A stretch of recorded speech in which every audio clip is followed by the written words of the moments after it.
नमस्कार दोस्तों, कैसे हैं आप सब। आशा करते हैं आप सभी बढ़िया होंगे। मैं सचिन कंसीडर आईएएस से एक बार फिर आप सभी का स्वागत करता हूं। दोस्तों, दक्षिण भारत में एक नया कंट्रोवर्सी शुरू हो गया है रुपए के चिन्ह को लेकर के। दोस्तों, दरअसल स्टालिन सरकार ने रुपए का जो चिन्ह है उसका अपने बजट से इस्तेमाल हटा करके रुपए का जो तमिलनाडु की जो तमिल भाषा है उसमें जिस तरीके से रुपए का चिन्ह बनता है उसे अपने बजट में इस्तेमाल करने पर जोर दिया है। और स्टालिन गवर्नमेंट का कहना है कि ये सरकार के द्वारा तमिलनाडु सरकार पर थोपा गया एक चिन्ह है और सरकार के द्वारा हाल ही में न्यू एजुकेशन पॉलिसी लागू की गई है और न्यू एजुकेशन पॉलिसी का भी स्टालिन सरकार के द्वारा विरोध किया जा रहा है। उन्होंने कहा है कि ये जो पॉलिसी है वो कहीं शिक्षा के क्षेत्र में क्रांति लाने के लिए नहीं लागू की गई है।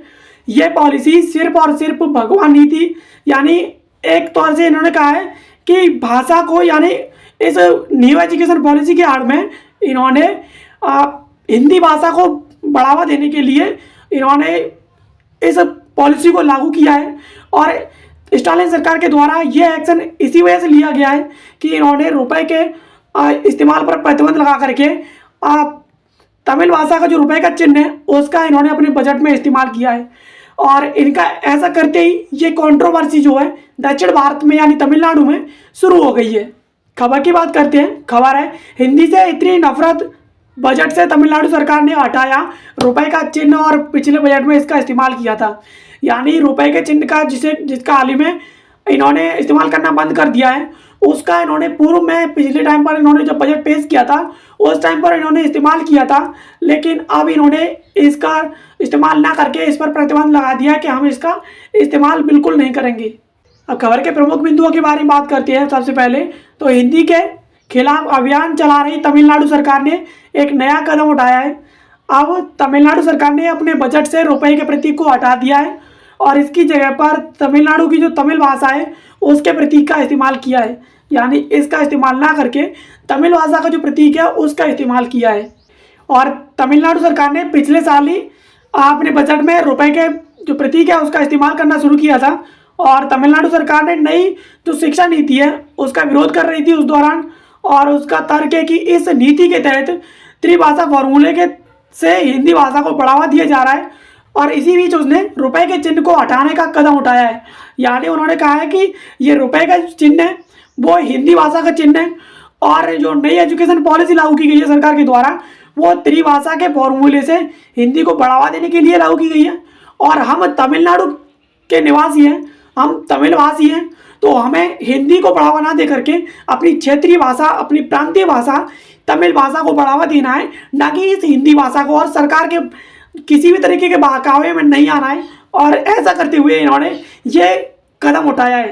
तमिलनाडु के मुख्यमंत्री एम.के. स्टालिन ने केंद्र सरकार से कहा है कि राष्ट्रीय शिक्षा नीति यानी एनईपी को भारत के विकास के बजाय हिंदी को बढ़ावा देने के उद्देश्य से बनाया गया है और यह कोई शिक्षा नीति नहीं है, भगवान नीति है। यानी उन्होंने कहा है कि जिस तरीके से नई एजुकेशन पॉलिसी लागू की गई है और उसमें हिंदी को बढ़ावा दिया जा रहा है, ये कोई नई एजुकेशन पॉलिसी नहीं है, ये कोई शिक्षा की नीति नहीं है, ये एक भगवान नीति है जो केंद्र सरकार फॉलो कर रही है और अपने देश में बढ़ाती जा रही है।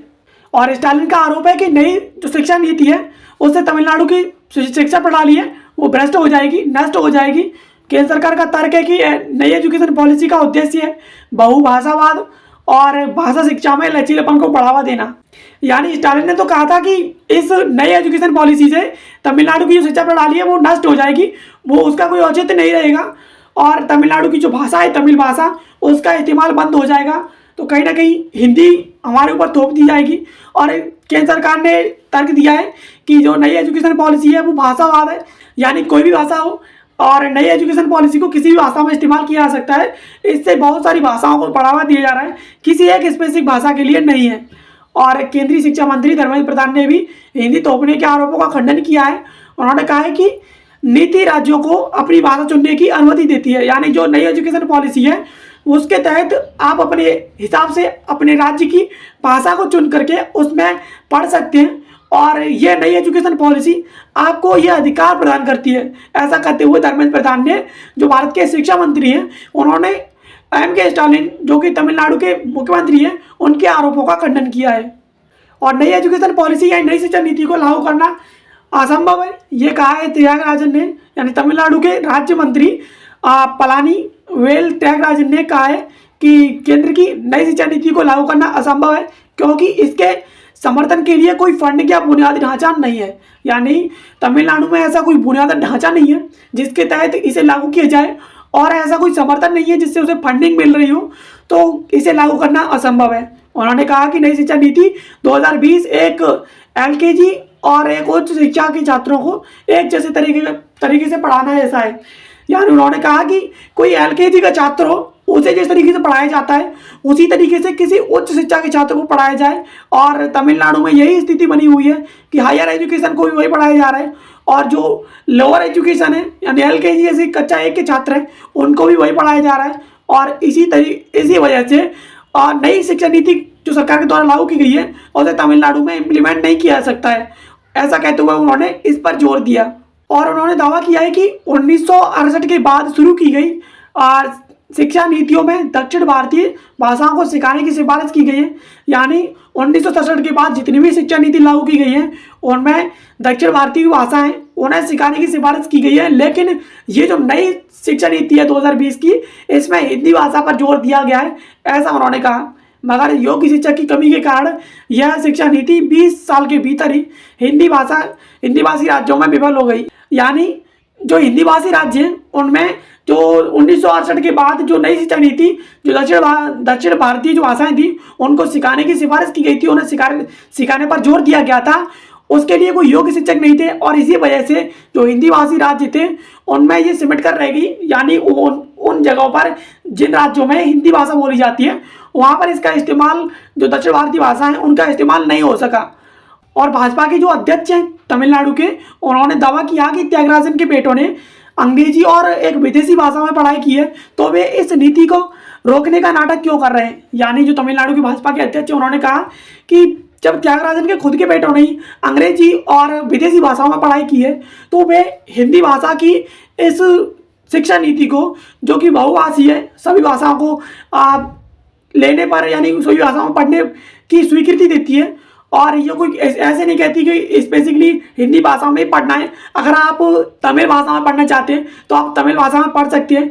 इस पर पूरी तरीके से ये नई शिक्षा नीति जोर दे रही है। बल्कि इनके खुद के बच्चों ने खुद के बेटों ने अंग्रेजी भाषा और विदेशी भाषाओं में पढ़ाई की है, तो ये फिर उसका क्यों विरोध कर रहे हैं। तो दोस्तों, हिंदी भाषा को लेकर के तमिलनाडु में एक दक्षिण भारत में कह सकते हैं एक नई कंट्रोवर्सी शुरू हो गई है जो कि हिंदी भाषा को स्वीकार न करने के लिए यहाँ तक लगता है कि तमिलनाडु राज्य हिंदी भाषा को किसी भी तरह पर स्वीकार करने के मूड में नहीं है। और तमिलनाडु राज्य चाहता है कि जो तमिलनाडु की जो तमिल भाषा है उसका वर्चस्व हो और उसे बढ़ाया जाए कैसे भी करके। तमिलनाडु राज्य के अलावा अन्य राज्यों में भी तमिल भाषा को पढ़ाया जाए, ना कि किसी अंग्रेजी भाषा को या हिंदी भाषा को। और दोस्तों, ज़्यादातर पता है जब कॉन्स्टिट्यूशन बना था तो उस टाइम पर भी हिंदी भाषा को राष्ट्रीय भाषा बनाने पर जोर दिया गया था। लेकिन कुछ नेताओं ने, जो कि भारतीय नेता थे, प्रतिष्ठित नेता थे, उन्होंने इस बात पर जोर दिया था कि हिंदी एक ऐसी भाषा है जो ज़्यादातर राज्यों में बोली जाती है, लेकिन कुछ राज्य ऐसे भी हैं जहाँ पर हिंदी भाषा नहीं बोली जाती और उन्हें सीखने पर जो बहुत ज़्यादा दिक्कतें आएंगी। तो इसके चलते हिंदी को राष्ट्रीय भाषा ना बना करके राजभाषा बना दिया गया था और उसी के साथ साथ अंग्रेजी को राष्ट्रीय भाषा बना दिया गया था। यानी अंग्रेजी भाषा कंपलसरी बना दी थी उस टाइम पर, और हिंदी भाषा जो राज्य हिंदी भाषा का इस्तेमाल करते हैं उन राज्यों के लिए हिंदी को कंपलसरी बना दिया था।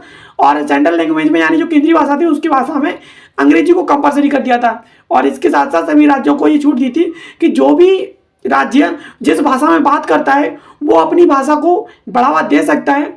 आशा करते हैं वीडियो आपको पसंद आई होगी। ऐसी वीडियोज़ के लिए आप हमारे चैनल को सब्सक्राइब कर लीजिए। बाकी मिलते हैं किसी अगले वीडियो में किसी नए और इन्फॉर्मेटिव टॉपिक के साथ। तब तक के लिए आप सभी का बहुत बहुत धन्यवाद।